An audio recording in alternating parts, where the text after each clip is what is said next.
faites la commande de votre supérieur hiérarchique, il vous annonce que vous êtes désigné comme membre d'un groupe qui va travailler à la planification au niveau régional, et il vous demande de lui écrire un petit papier synthétique sur comment vous comptez gérer ce processus.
Vous allez être membre de ce groupe qui va planifier.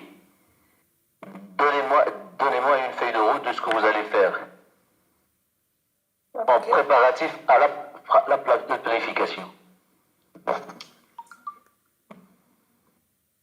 Comment vous allez gérer le processus de préparation de cette planification. C'est clair? Oui, c'est clair, c'est clair. À cette étape de réflexion, juste des mots clés sur les choses que vous allez aborder, que vous allez lui donner dans ce document synthétique.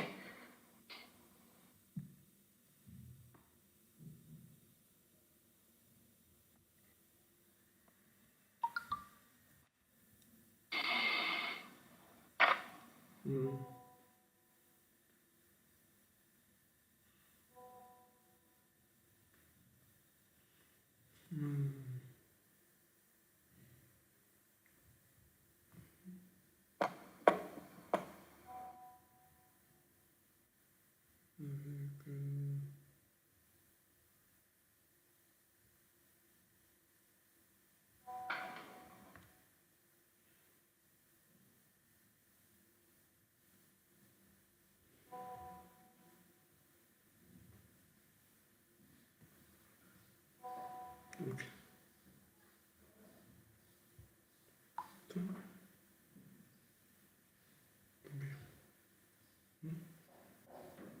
Je contacte le...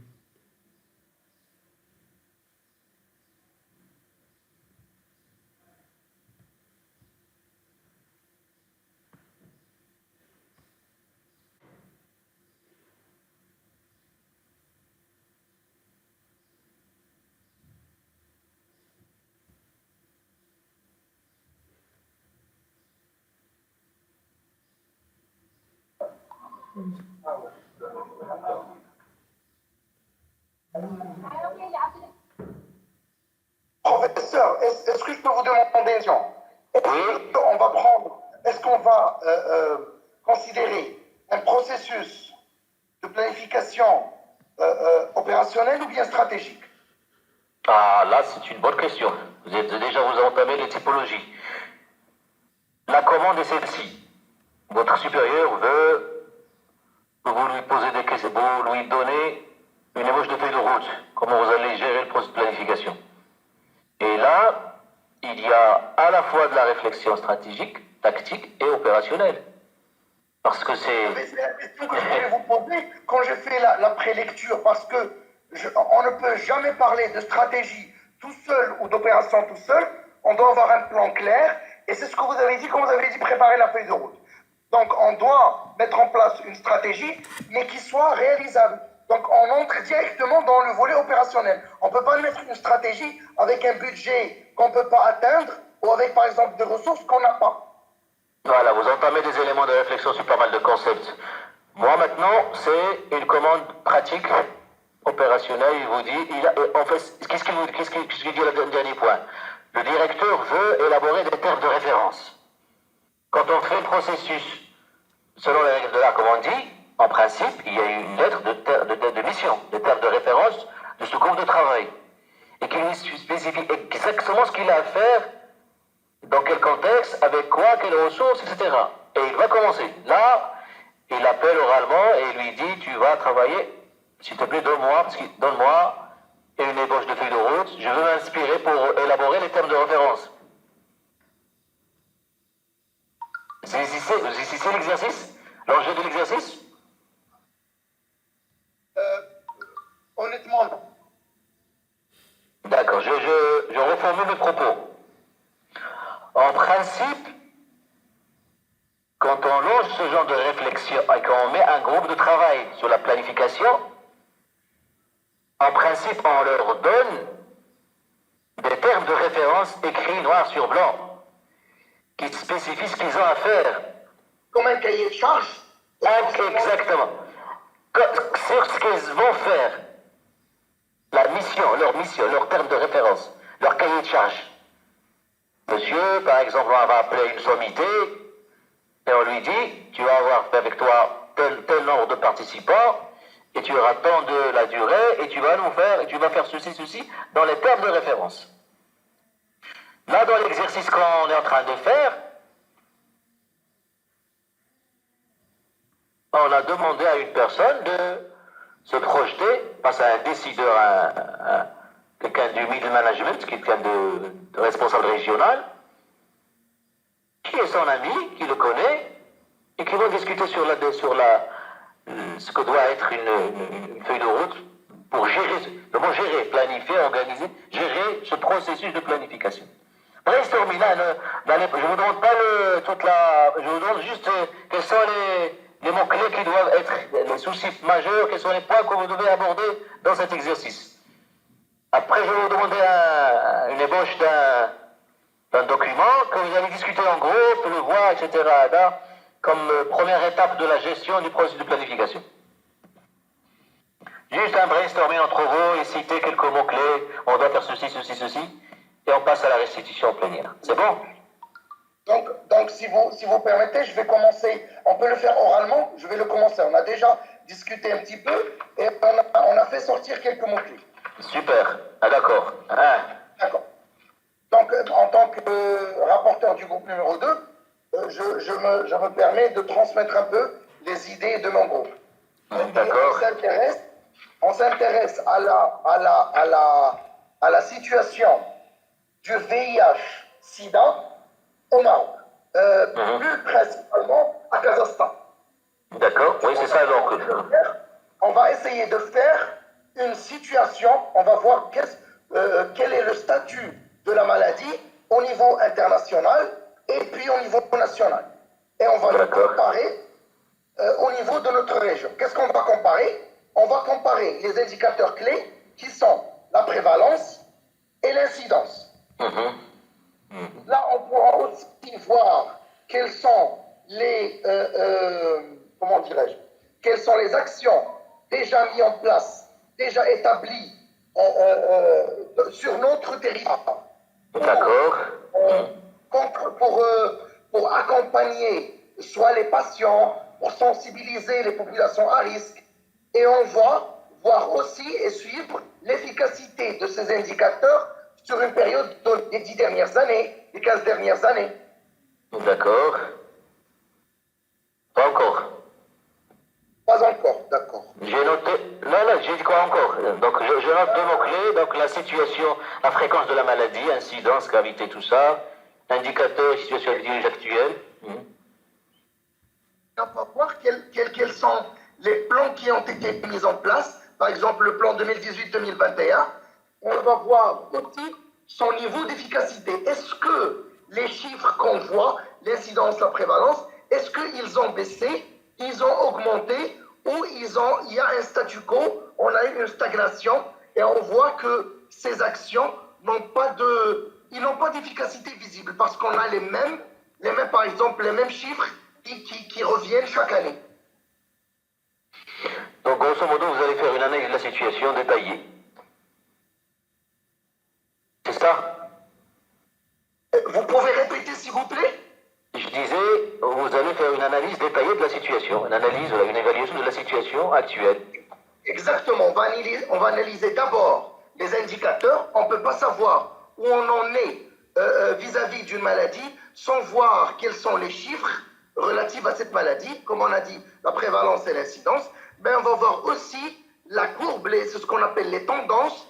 Est-ce que cette maladie évolue de façon, les chiffres je veux dire, est-ce qu'il évolue de façon positive ou il évolue de façon négative? S'il évolue de façon positive, je dis la situation positive, ça veut dire que les chiffres, les numéros vont en s'abaissant. Donc on est dans une situation de plus en plus gérable. Donc on va voir quelles sont les actions qui ont été mises en place, notamment durant les plans régionaux, les plans de santé. Je suis désolé, professeur, je suis un pharmacien, je viens du milieu du privé, donc je ne connais pas tout à fait le jargon de la planification des stratégies du ministère. Mais j'essaie juste de donner comment les gens pourront réfléchir. Mais ça pourra avoir des noms différents ou des appellations différentes. Donc, Monsieur, oui. Monsieur, vous n'avez pas à vous excuser, vous êtes là pour vous outiller en termes de planification sanitaire, et j'aurais à vous demander à la fin de ce cours, dans 2-3 semaines, qu'est-ce que vous avez acquis comme bagage conceptuel et comme outil de planification sanitaire. Mais vous n'avez pas à vous excuser. Merci beaucoup, merci beaucoup. Donc voilà, la première chose qu'on fait, qu'on doit faire pour analyser une situation, c'est de voir les indicateurs. Les indicateurs qu'on connaît, que je connais personnellement concernant une maladie, c'est la prévalence et l'incidence. Et ces indicateurs, ils peuvent nous permettre de nous situer vis-à-vis de la maladie. En comparant nos chiffres avec les chiffres de l'international, des pays voisins, l'Algérie, la Tunisie, les pays par exemple subsahariens, de l'Afrique subsaharienne, et on va se comparer aussi avec le passé pour voir la tendance, pour voir dans comment nos chiffres évoluent. Est-ce qu'il y a une amélioration ou au contraire, il y a une dégradation. Et cette dégradation ou cette amélioration pourra nous indiquer sur l'efficacité des plans qu'on a mis en place peut-être il y a 5 ans, il y a 10 ans, ou il y a un peu moins ou un peu plus, et on pourra même réorienter nos actions pour essayer de leur donner plus d'efficacité, plus d'efficience, mais cela, je pense que ça ne peut être possible que grâce à des analyses sociologiques, démographiques, des analyses de comportement chez la population à risque. Est-ce que les campagnes de sensibilisation sont efficaces ou pas? Est-ce que les professionnels de santé font leur part quant à leur rôle dans la sensibilisation? Je pense que c'est tout. C'est l'idée qu'on a comme groupe, ce qu'on a pu évoquer quant à cette situation. Et merci. Ok, merci au groupe 2. Donc, je prends note. Donc, vous avez focalisé sur les éléments de l'analyse de la situation et votre méthodologie, votre prochaine étape. Ok, d'autres contributions, d'autres groupes, d'autres participants? Je rappelle, la question, c'est comment gérer le processus de planification.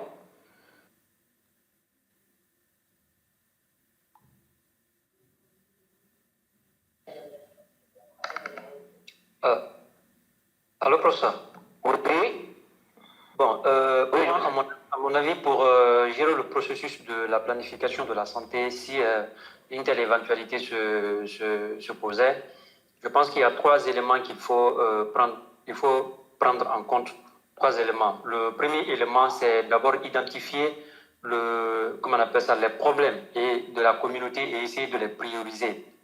Et deuxièmement, après avoir fini d'identifier les problèmes et on les a déjà priorisés, on cherche à comprendre quels sont les déterminants, n'est-ce pas, qui sont à la base de ces différents problèmes et ensuite déterminer maintenant les actions qu'on va essayer de mettre en œuvre pour faire face à ces problèmes.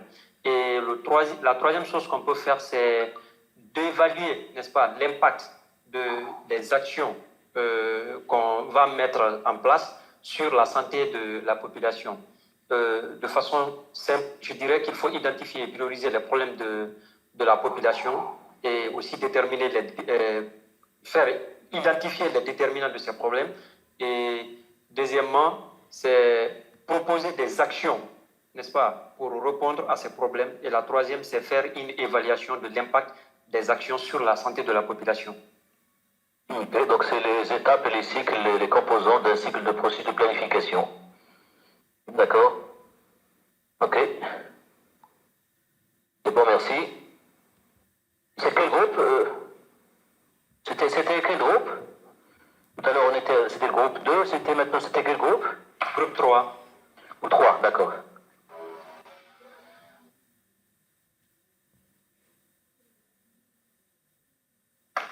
Oui, d'autres contributions?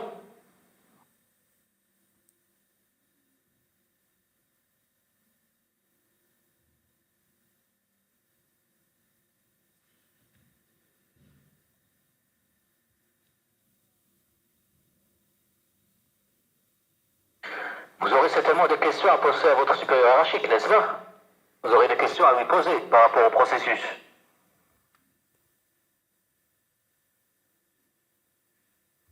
Les questions que j'aurai à poser seront notamment relatives aux ressources, combien vous m'allouez comme budget, que je peux avoir, et quelle est la durée, ce qu'on appelle les deadlines, la durée au bout de laquelle je devrais avoir un résultat, un objectif qui doit être mesurable. Ces deux dernières propositions s'inscrivent dans la commande de l'exercice en fait. Vous avez besoin de savoir d'abord combien de temps vous avez pour rendre ce livrable, puis donc les ressources qui vont travailler avec vous, les humaines, etc., les moyens et tout ça, et donc, d'accord? D'autres contributions dans ce sens?